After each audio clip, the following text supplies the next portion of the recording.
again. Your words were palms pressed in prayer, a hand open and offered to me. The first date, you bought a mango.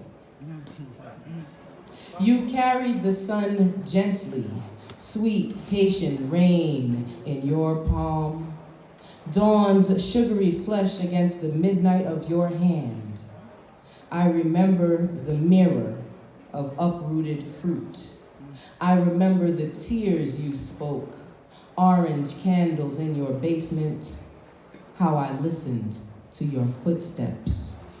Our hands were quiet then.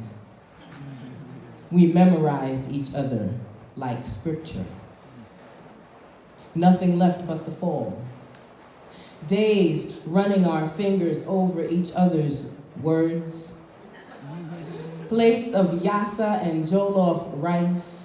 Afternoons reciting Shangay and Perdomo, coaxing the light back, you coaxing the light back and breathing into me. Red candles flickering, roses, morning glories. Did I ever thank you? Not for the gifts of food or books, but for the gift of you. How to say goodbye to water, how to say goodbye to ocean, how to say goodbye to salt, to us, something pure breaking, waves of you still hummed in my skin.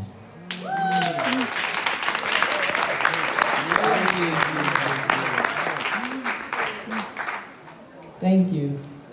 It's nice to talk about nice people and nice things.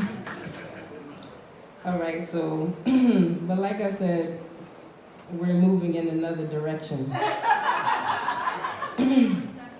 So I have 3 daughters, and one afternoon I was putting my girls to bed. That's when I had 2.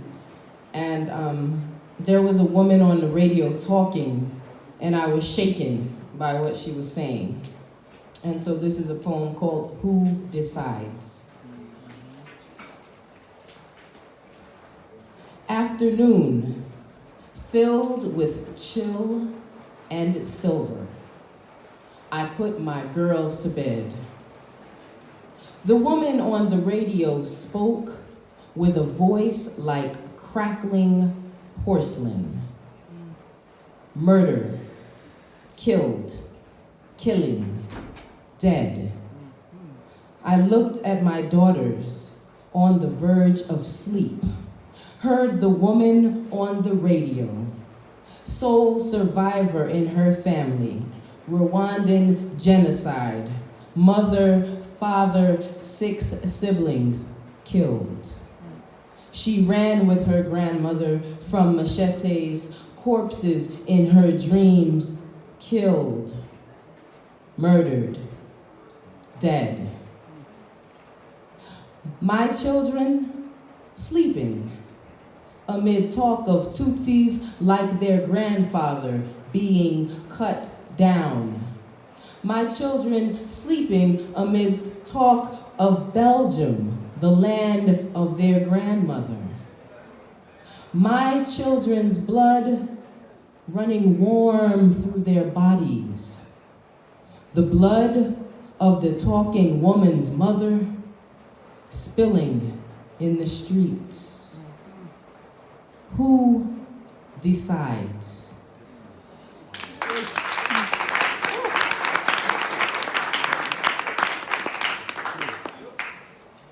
And I'm going to end with this poem.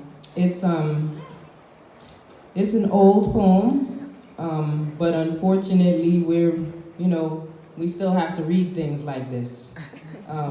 Yeah, and one day, I swear to you, I hope I don't ever have to read this poem again.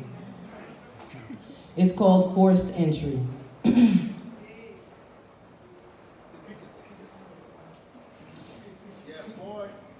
He broke into me. stole something. Brazen thief, never charged with forced entry. And no one sees the bruise prints, the scratch marks on my spirit. These don't make police reports. The dignity missing from my step doesn't qualify as physical evidence. I shake when I see him. Only my homegirls seem to notice. His boy's mantra is, lying bitch. They mutter it with machete-sharp eyes. Occasionally, one rouses himself to say it, lying bitch. And for the first time, I see these men not as men, but terrorists in training.